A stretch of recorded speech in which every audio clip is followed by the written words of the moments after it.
Hello guys, ये video में हम राउल्स लॉ, ठीक है, राउल्स लॉ जो हमारा केमिस्ट्री में आता है, ये जो टॉपिक है राउल्स लॉ, ये हमारे सॉल्यूशंस, ये जो टॉपिक होता है उसके अंदर आता है। ओके, राउल्स लॉ जो होता है वो दो कंपोनेंट के लिए होता है, वॉलेटाइल एंड नॉन वॉलेटाइल, ठीक है। तो एग्ज़ाम में राउल्स लॉ के ऊपर आपको एक डेरिवेशन पूछेगा और उसके ऊपर एक न्यूमेरिकल पूछेगा, ठीक है। डेरिवेशन आने के चांसेस बहुत ज़्यादा होते हैं क्योंकि जैसे जो नेमिंग वाला जो लॉ होता है, जैसे राउल्स लॉ जो साइंटिस्ट के नाम से शुरू होता है, वो क्वेश्चन आने के चांसेस बहुत ज़्यादा होते हैं, ठीक है। तो इसका डेरिवेशन एग्जाम में पूछते हैं। अब इस वीडियो में मैं आपको Raoult's law for volatile component के बारे में बताऊंगा। इस वीडियो के सेकंड पार्ट में हम नॉन वॉलेटाइल कंपोनेंट के लिए डिस्कस करेंगे, ठीक है। अब राउल्स लॉ की बात करोगे तो बुक में है जो वो बहुत डिटेल में दिया रहता है, ग्राफ वगैरह, तो उसमें आप बहुत कंफ्यूज हो सकते हो, ठीक है।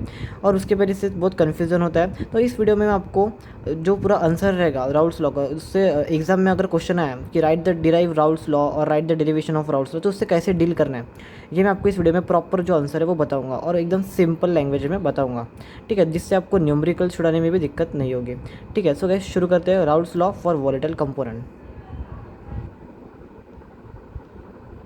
सो गाइस, ये हमारा राउल्स लॉ का सबसे पहले स्टेटमेंट है, ठीक है। फॉर वॉलेटाइल कंपोनेंट के लिए हम लिख रहे हैं, तो एग्जाम में सबसे पहले हमें तो ये स्टेटमेंट लिखना पड़ेगा। स्टेटमेंट क्या लिखा है, ये स्टेटमेंट यानी कि हमारा लॉ हो गया, ठीक है। ये लिखना बहुत इंपॉर्टेंट है। तो अगर क्वेश्चन आता है एग्जाम में कि डिराइव द राउल्स लॉ, तो ये हमारा आंसर स्टार्ट हो गया, ठीक है। सबसे पहले ये जो 5 लाइन्स है वो हम लिखेंगे, जहाँ पे लिखा है कि partial vapour pressure of any two volatile liquid A and B. ये जो लिक्विड ए एंड बी हमारा कंपोनेंट्स हो गया, ठीक है। हमने लिखा है ना वॉलेटाइल कंपोनेंट्स, यानी कि volatile liquid A and B is equal to the vapour pressure of pure component multiplied by mole fraction. अभी आपको ये जो स्टेटमेंट है वो इतने ध्यान में नहीं आ रहा होगा, बट 2-3 मिनट अगर वीडियो देख लोगे तो आपको पूरा ये समझ में आ जाएगा, ठीक है। अब ये जो स्टेटमेंट है ये आपको पूरा समझ में आ जाएगा। अब हम इसे आगे लिखते हैं, ठीक है।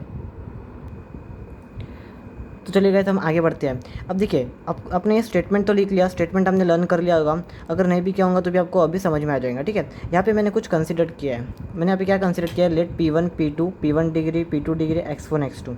अब देखिए, हमारे स्टेटमेंट में ना मैं आपको 3 जो ऐसे एक इंपॉर्टेंट टर्म्स है इसको मैं अंडरलाइन कर देता हूँ। एक तो है हमारा पार्शियल वेपर प्रेशर, ये पार्शियल वेपर प्रेशर। दूसरा है vapour pressure of pure component, और तीसरी टर्म है मोल फ्रैक्शन। ये तीनों टर्म बहुत इंपॉर्टेंट होती है, ठीक है। तो सबसे पहले आप क्वेश्चन आएगा तो सबसे पहले आंसर में तो स्टेटमेंट लिखोगे, उसके बाद कंसिडर करोगे P1 जो होता है वो हमारा पार्शियल वेपर प्रेशर होता है लिक्विड ए का, ठीक है। P2 जो होता है वो हमारा पार्शियल वेपर प्रेशर होता है लिक्विड बी का। और P1 डिग्री जो होता है, ये P1 डिग्री वो vapour pressure of pure liquid A का होता है, ठीक है। और P2 डिग्री क्या होता है, vapour pressure of pure liquid B का। और x1 जो होता है वो मोल फ्रैक्शन होता है लिक्विड ए का, और x2 जो होता है मोल फ्रैक्शन होता है लिक्विड बी का। तो लिक्विड बी के लिए हम ऐसे 2 यूज़ करते हैं, और लिक्विड ए के लिए हम ऐसे 1 ऐसे यूज़ करते हैं, ठीक है। तो आपको इतना तो हम आपको याद करना पड़ेगा, ठीक है। ये P1 P2 आप एक बार इसे याद कर लोगे तो आपको ये न्यूमेरिकल सॉल्व करते एकदम ईजी होगा, ठीक है। हम बुक के इससे ज़्यादा नहीं जाएंगे, बुक में जो डिटेल में दिया रहता है ग्राफ वगैरह उतना करेंगे तो हम पूरा कन्फ्यूज़ हो जाएंगे, ठीक है। तो एकदम सिंपल वे है, अगर आप इतना कर लोगे तो आपका 70% तो आंसर ये भी सॉल्व हो गया। अब हमें बस राउल्स लॉ लगाना है और स्टेटमेंट के हिसाब से हमें अब डेरिवेशन लिखना है, ठीक है। तो सबसे पहले आपको ये कुछ बेसिक स्टेप्स होते हैं जिसके ऊपर आपको अच्छे मार्क मिल जाएंगे, ठीक है। आपको इतना लिखना पड़ेगा। अब चलिए आगे बढ़ते हैं। सो गाइस, अभी हम आगे कैसे लिखेंगे, हम स्टेटमेंट के हिसाब से अभी राउल्स लॉ लगाएंगे, ठीक है। तो मैं यहाँ पे लिख देता हूँ बाय राउल्स लॉ। अब हमारा राउल्स लॉ क्या कहता है कि partial vapour pressure of any two volatile liquid A and B, ठीक है। तो मैं फॉर लिक्विड ए लिख देता हूँ पहले, ठीक है। हम सबसे पहले लिक्विड ए के लिए लिखते हैं, फॉर लिक्विड ए, ठीक है। ये लिक्विड ए के लिए लिखते हैं, क्या लिख रहे हैं कि partial vapour pressure of any two volatile liquid A and B. तो लिक्विड ए का पार्शियल वेपर प्रेशर कितना हो गया, P1, ठीक है।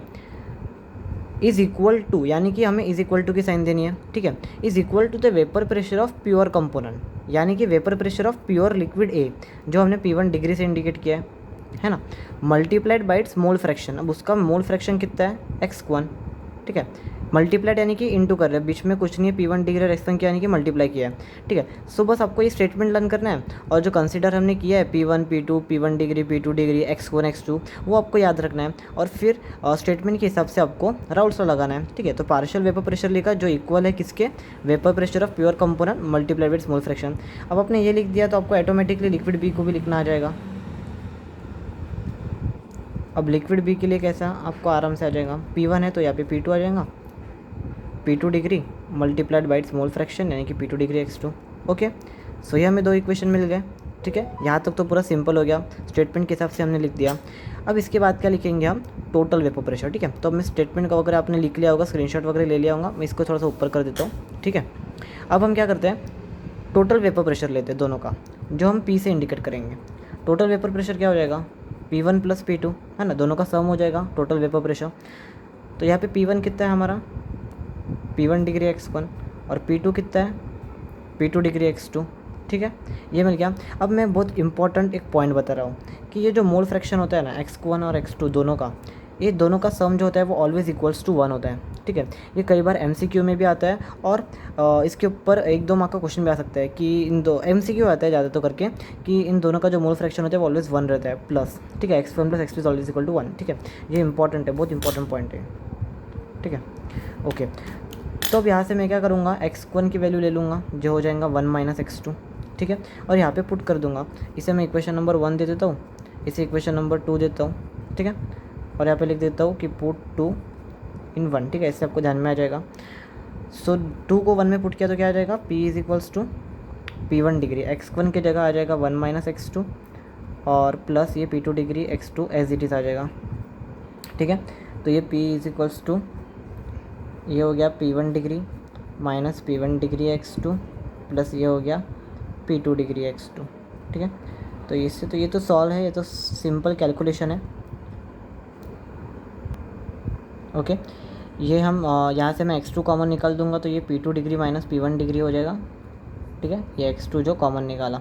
ठीक है, सो गाइस ये हमारा फार्मूला हो गया, P = P1 degree plus P2 degree minus P1 degree x2। Okay, main क्या था, आपको सिर्फ ये स्टेटमेंट पढ़ना था। ठीक है, ये स्टेटमेंट और ये जो कंसिडरेशन है वो P1 P2 P1 degree P2 degree x1 x2, ये आप अपने हिसाब से अपनी एक टेक्निक लगा के इसे लर्न कर लीजिए। ठीक है, और उसके बाद तो राउल्स लॉ लगाना था, जो सिर्फ स्टेटमेंट के हिसाब से, स्टेटमेंट में जो है पार्शियल वेपर प्रेशर जो इक्वल होता है प्योर के इक्वल होता है, और उसके मल्टीप्लाइड बाय मोल फ्रैक्शन। एक बार ये आ गया तो P2 लिख सकते हैं, और इन दोनों को प्लस कर लेंगे। x1 + x2 1 होता है, वेरी इंपॉर्टेंट पॉइंट, जिससे x1 की वैल्यू निकली 1 - x2, वो इसमें पुट कर दी। ये बड़ा सिंपल कैलकुलेशन था। ठीक है, सो गाइस 3 मार्क के लिए ये क्वेश्चन आएगा, 3 या ज़्यादा से ज़्यादा 4 मार्क के लिए राउल्स लॉ वॉलेटाइल कंपोनेंट के लिए।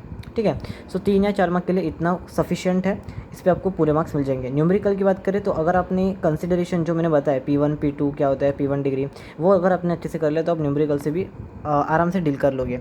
ठीक है, तो ये मेरा वीडियो था राउल्स लॉ वॉलेटाइल कंपोनेंट के ऊपर। नेक्स्ट वीडियो में हम नॉन वॉलेटाइल कंपोनेंट के बारे में देखेंगे। ठीक है, Raoult's law for non volatile component, जो इससे थोड़ा अलग है। Okay, so thank you guys.